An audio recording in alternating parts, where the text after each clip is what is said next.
समस्त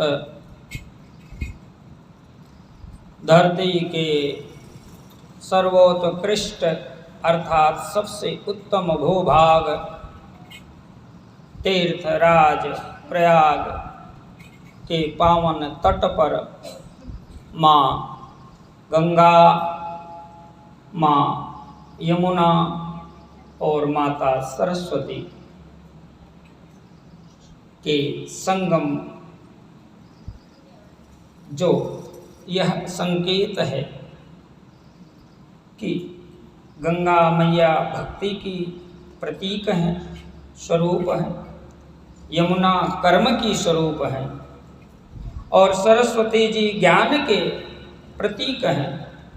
अर्थात हम सभी बहन भाई केवल कर्म करें ऐसा तब भी ठीक नहीं, तब तो राम कथा संभव नहीं है। केवल भक्ति करें ऐसा तब भी गड़बड़ है। फिर क्या करें? बोले भक्ति भी करें, कर्म भी करें और ज्ञान का भी प्रयोग करें, क्योंकि जहां पर गंगा यमुना सरस्वती का संगम होता है उसी पावन तट पर महर्षि याज्ञवल्क्य जी द्वारा ऋषि भरद्वाज जी को दिव्य श्री राम कथा सुनाई जा रही है। हे भरद्वाज जी, इस जगत के जीव को जगदीश से मिलाने वाले तत्व शिव जब माँ भगवती पार्वती से पाणी ग्रहण किए विवाह संपन्न हुआ तो शिव और शिवा दोनों हिमांचल राजा के घर से विदा होकर के कैलाश पर्वत पर आकर के विराजमान होते हैं। हम सब कल यहाँ तक कथा की यात्रा किए थे। दो तरह की अनावश्यक बातें वर्षों वर्ष से हम सबको तथा कथित विद्वानों द्वारा ठूस दी गई है मन में। एक, भक्ति करनी है तो घर द्वार छोड़ो, ये समझाया गया। पता नहीं किन परिस्थितियों में किन लोगों ने कही, लेकिन ये आम धारणा है समाज में कि ज़्यादा भक्ति करोगे तो घर द्वार छूट जाएगा। दूसरा,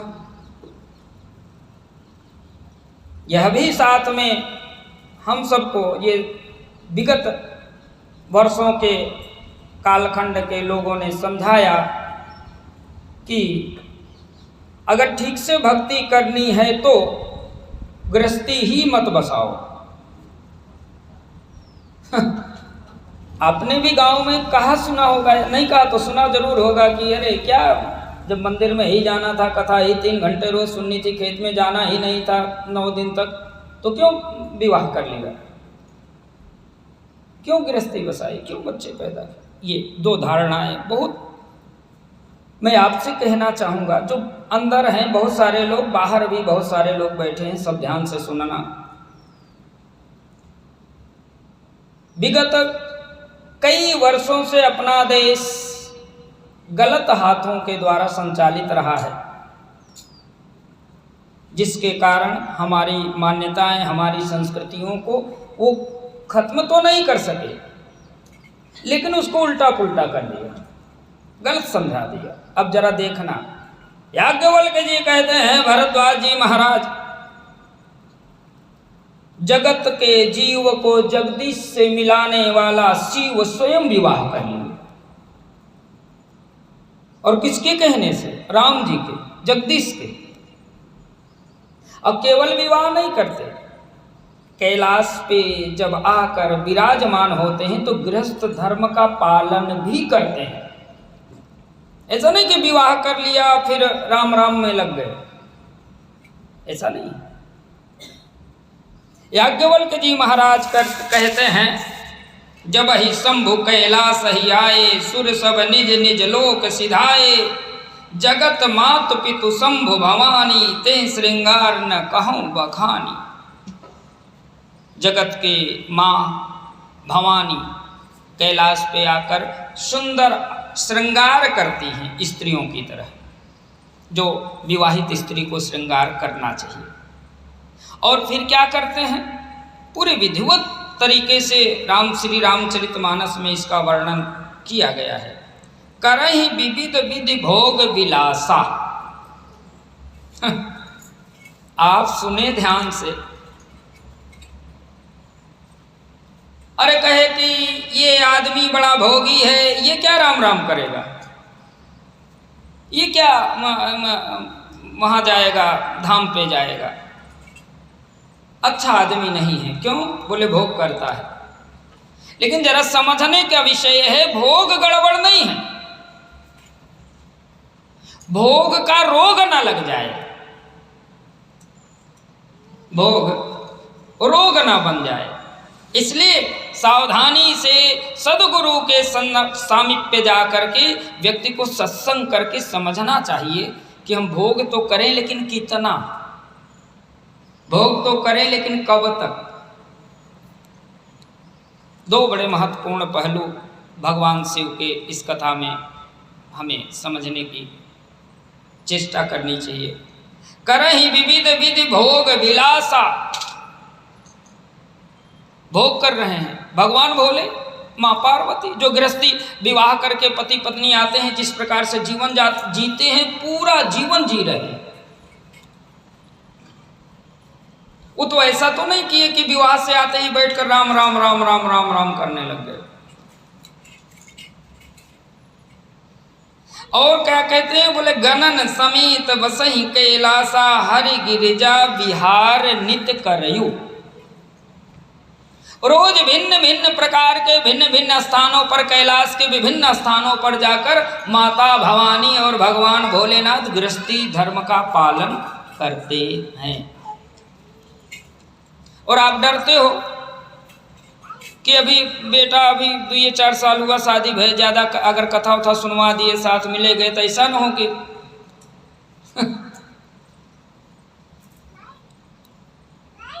ये हमको गलत समझाया गया है। और ऐसा नहीं कि 1 दिन 2 दिन 10 दिन, भगवान शिव माता शिवा अर्थात पार्वती यही विधि विपुल काल चली गयऊ। विहार करते करते, भोग विलास गृहस्थी का पालन करते करते बहुत समय व्यतीत हो गया,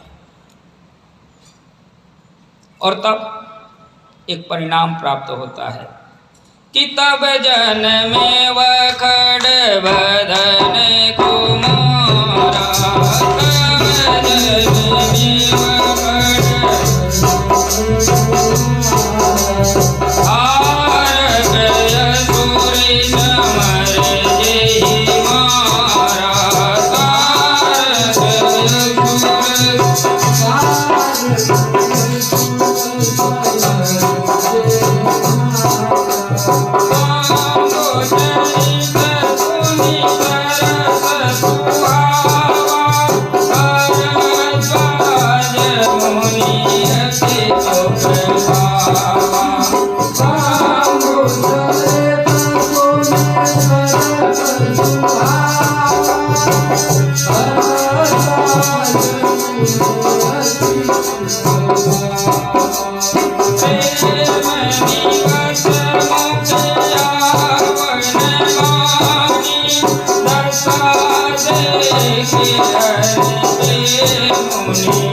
तुम ही प्राण प्रिय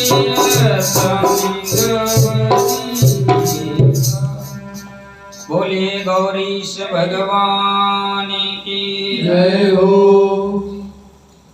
और एक लंबे कालखंड तक गृहस्थ धर्म का पालन शिव पार्वती ने किया, जिसका फल मिला क्या? तब जन्मे ओखट बदन कुमारा, और एक पुत्र का जन्म होता है माता पार्वती के, जिनका नाम कार्तिकेय रखा गया। बोलिए कार्तिकेय भगवान की जय हो। खटबदन इसलिए कहा गया कि उनके 6 सिर थे। कार्तिकेय भगवान के 6 सिर थे। और फिर कार्तिकेय भगवान को आगे रख करके, चूंकि तारक असुर ने वो वरदान मांगा था, देवताओं ने युद्ध किया, तारक असुर समर जिहि मारा, तारकासुर का वध करते हैं। और तब एक बड़ा महत्वपूर्ण विषय की ओर याज्ञवल्क्य जी संकेत करते हैं, कहते हैं, हे भरद्वाज जी, चरित सिंधु गिरिजा रमन वेद न पावहि पार। कहते हैं कि ये भगवान शिव गिरजा रमन अर्थात माँ गिरजा में सदैव रमन करने वाले, अर्थात माँ गिरजा के हृदय में रहने वाले भगवान शिव का सुंदर चरित्र आपने जो सुना, ये तो उनकी कृपा है, अन्यथा ये सागर है। चरित सिंधु गिरिजा रमन, और ऐसा सागर है कि पार न पावहि वेद। भगवान भोलेनाथ का चरित्र जो आप 3 दिन से सुन रहे हैं, आज 4था दिवस हो गया, वो इतना गहरा है, इतना गहरा समुद्र है शंकर भगवान का चरित्र कथा कि पार न पावहि वेद। लो 4 वेद, गाना चाहें, कहना चाहें, सुनना चाहें, तब भी उसका अंत होने वाला। और वरने तुलसीदास किमी अति मति मंद गवार। तुलसीदास जी अपने को कहते हैं, मैं गंवार हूँ, गंवार, मति मंद, कम बुद्धि, कम अकल वाला, मेरे बस की बात नहीं है। और तब याज्ञवल्क्य जी कहते हैं, शंभु चरित सुनि सरस सुभावा, भरद्वाज मुनि अति सुख पावा। हे भरद्वाज जी, आपने शंभु भगवान भोले का चरित्र सुन करके अत्यंत सुख की प्राप्ति की, ये मुझे दिख रहा है। आपको सुख मिल रहा है कथा सुनने से, ये दिखता है। और तब कहा कि प्रेम विवश मुख आवन वाणी। कैसे दिखाई पड़ा कि आपको सुख मिला कथा सुनने से? बोले जब शिव जी का चरित्र संपन्न हुआ, खटबदन कुमार आ गए, तारकासुर मर गया, कथा लगभग पूर्ण होने वाली थी, तो जय कारा लगाते समय जय बोलना तो चाहा भरद्वाज जी, लेकिन मुख से निकला नहीं, प्रेम के कारण गला रूंध गया। ओहो, क्या भगवान भोलेनाथ की कथा है, क्या उनका चरित्र है, कितना पवित्र, कितना पावन, कितनी मिठास, कितना सरसता। और तब कहते हैं, अहो धन्य तब जन्म मुनीसा, तुम ही प्राण सम प्रिय गौरीशा। हे भरद्वाज जी, आपका तो जीवन धन्य हो गया। क्यों? बोले इसलिए कि मुझे ऐसा, याज्ञवल्क्य जी कहते हैं, मुझे ऐसा लगता है कि आपको अपने प्राणों के समान भगवान शिव प्रिय हैं। बोलिए शंकर भगवान की जय हो, सद्गुरु महाराज की जय हो। अब जरा हम लोग राम कथा की ओर बढ़ते हैं। अब आपको ये समझ लेना चाहिए कि राम कथा सुन कौन पाता है। आप भी अचंभित होंगे कि भाई हमने उनसे कहा आए नहीं, आपने कहा 2-4 लोगों से, आए नहीं, आए नहीं, ऐसा नहीं है, आ ही नहीं सकते, आए नहीं ऐसा नहीं है, आ ही नहीं सकते।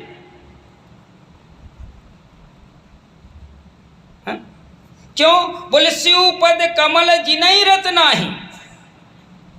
याज्ञवल्क्य जी कहते हैं, सुन लो कान खोल कर सब लोग, याज्ञवल्क्य जी कहते हैं, सुनो भरद्वाज जी, शिवपद कमल जिन्हि रत नाही। हे भरद्वाज, जिनको भगवान शिव के कमलवत चरणों में प्रेम ना हो, जिन्हि रत नाही, तब क्या परिणाम होगा? राम ही ते सपने न सोहाय। वैसा आदमी, वैसा जीव जो भगवान शिव में प्रेम न रखता हो, राम को सामने तो छोड़ो, स्वप्न में भी अच्छा नहीं लगता।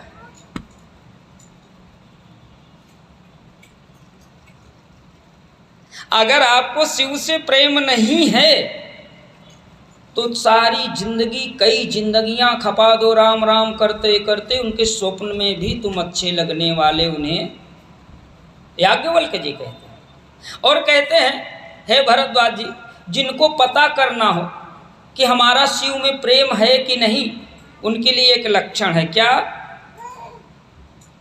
बिनु छल विश्वनाथ पद नेहूं। बिना छल और कपट के नहीं, चलो अब राम कथा है, अभी 3 दिन तो शिव कथा चलेगी, पर कल से आएंगे, राम कथा सुनना है इसलिए राम कथा में आए। नहीं, ठीक है कि कई बार शिव कथा सुन चुके हैं, क्या मतलब है, बहुत कथा सुनी हमने।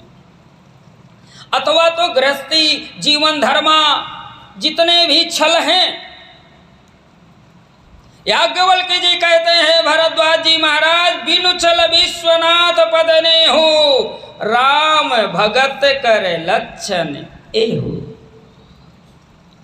जिस प्राणी का बिना किसी प्रकार के छल कपट मन में लाए शिव से प्रेम लग जाए, तो समझ जाना कि वो शिव अकेले से नहीं प्रेम कर रहा है, राम भगत कर लक्षण एहू, वो राम से प्रेम कर रहा है, क्योंकि यही लक्षण है राम प्रेम का। इसलिए मेरे भाई बहन, बोलिए सद्गुरु महाराज की जय। और तब कहा, प्रथम ही मैं कही शिव चरित। याज्ञवल्क्य जी कहते हैं, हे भरद्वाज जी, मैंने राम कथा, आपने पूछा था, राम कमन प्रभु पूछो तो ही कहिए बुझाए कृपा निध मोहि। याज्ञवल्क्य जी कहते हैं, आपने प्रश्न तो ये किया कि राम कौन है, लेकिन मैंने 3 दिन से लगातार आपको बता रहा हूं शिव कौन है। तो क्या कारण है 3 दिन से लगातार शिव, राम पूछने पर शिव बताने का? तो वो कहते हैं, अपनी बात स्पष्ट कर रहे हैं, प्रथम ही मैं कहे शिव चरित बूझा मरम तुम्हार।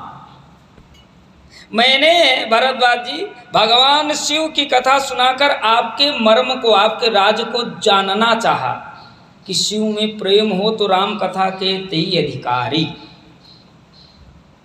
जो शिव को प्रेम नहीं कर सकता वो तो राम कथा का अधिकारी ही नहीं है।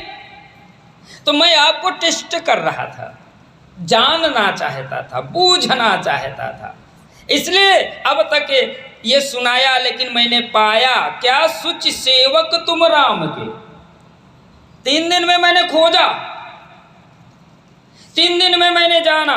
याज्ञवल्क्य जी कहते हैं, भरद्वाज जी मैंने 3 दिन में जाना, बूझा। क्या बूझे? सुच सेवक तुम राम के। मैंने बूझ कर ये समझ लिया कि सच में तुम राम के सेवक हो। और जब ऐसा जान लिए तो रहित समस्त विकार, सारे विकारों से रहित हो, ऐसा कह करके, ऐसा समझ करके, और तब भगवान भोलेनाथ की यह कथा संपन्न करते हुए और याज्ञवल्क्य जी महाराज आगे बढ़ते हैं। बोलिए शंकर भगवान की जय हो। अब